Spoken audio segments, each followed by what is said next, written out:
2022 में होने वाले विधानसभा चुनाव के लिए बीजेपी ने 50% से ज्यादा वोट हासिल करने का लक्ष्य रखा है। इसके लिए बीजेपी ने ओबीसी सम्मेलन का प्लान तैयार किया।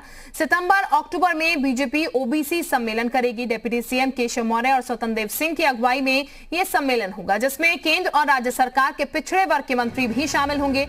ओबीसी जातियों के इन सम्मेलनों को सीएम योगी संबोधित करेंगे। सितंबर अक्टूबर में होने वाले बीजेपी के ओबीसी सम्मेलन को लेकर जी मीडिया से खास बातचीत में प्रदेश के डिप्टी सीएम केशव प्रसाद ने कहा है कि सामान्य वर्ग के साथ साथ एससी, एसटी और ओबीसी भी बड़ी संख्या में बीजेपी से जुड़े हैं। हर मोर्चे पर ऐसे सम्मेलन किए जाएंगे। हमारे साथ उत्तर प्रदेश के उप मुख्यमंत्री केशव जी हैं, उनसे बात करते हैं। सर, एक विशेष वर्ग के लिए सम्मेलन होने जा रहा है, ओबीसी सम्मेलन आप लोग प्रस्तावित है, क्या नीति है सर और कब से इसको शुरू? नहीं, देखिए, किसी विशेष वर्ग के लिए सम्मेलन होने जा रहा है ऐसा नहीं कहा जा सकता है। भारतीय जनता पार्टी संगठन के माध्यम से भी जो संरचना है उसमें भी पिछड़ा वर्ग मोर्चा बना हुआ है और संवैधानिक जो व्यवस्था है उस व्यवस्था के अनुसार भी जो वर्ग निर्धारण किया गया है, सामान्य वर्ग, अनुसूचित आदिवासी वर्ग और पिछड़ा वर्ग, ये सब एक व्यवस्था, उस व्यवस्था के अंतर्गत एक पिछड़ा वर्ग एक बहुत बड़ी संख्या में है और भारतीय जनता पार्टी के साथ दिल से जुड़ा हुआ है और उन सबके समर्थन से हम लोग 2014, 2017, 2019 लगातार विजय प्राप्त किए हैं और 2022 में भी विजय भारतीय जनता पार्टी के खाते में आवे और आएगी, मुझे पूर्ण विश्वास है।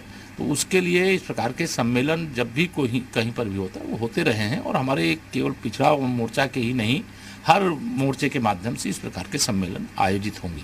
मेजर ध्यानचंद जी का जन्म है और राष्ट्रीय खेल दिवस भी है आज, सपा भी उसको बनाना चाह रही है, युवाओं को जोड़ रही है, इस पर क्या कहेंगे? देखिए, मैं तो सबसे पहले माननीय प्रधानमंत्री जी को बधाई देता हूं कि उन्होंने जो राजीव गांधी खेल रत्न था उसे मेजर ध्यानचंद खेल रत्न के नाम से घोषणा किया है।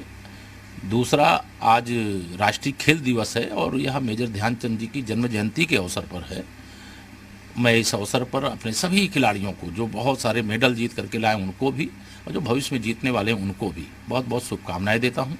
लोक निर्माण विभाग ने ऐसे अपने प्रतिभावान खिलाड़ियों के सम्मान में उनके घर तक जो सड़क बनती है उस सड़क का नाम ही मेजर ध्यानचंद विजय पथ रखा है और जिसमें जो खिलाड़ी विजेता होता है उसका फोटो भी लगाते हैं, उसके गांव तक की, उसके घर तक की सड़क भी बनाते हैं और इससे खिलाड़ियों में बहुत उत्साह है और यह पूरे प्रदेश में जो राष्ट्रीय और अंतर्राष्ट्रीय स्तर के पदक जीत करके आते हैं उनके घर तक की चमाचम सड़क बनाने का काम लोक निर्माण विभाग कर रहा है।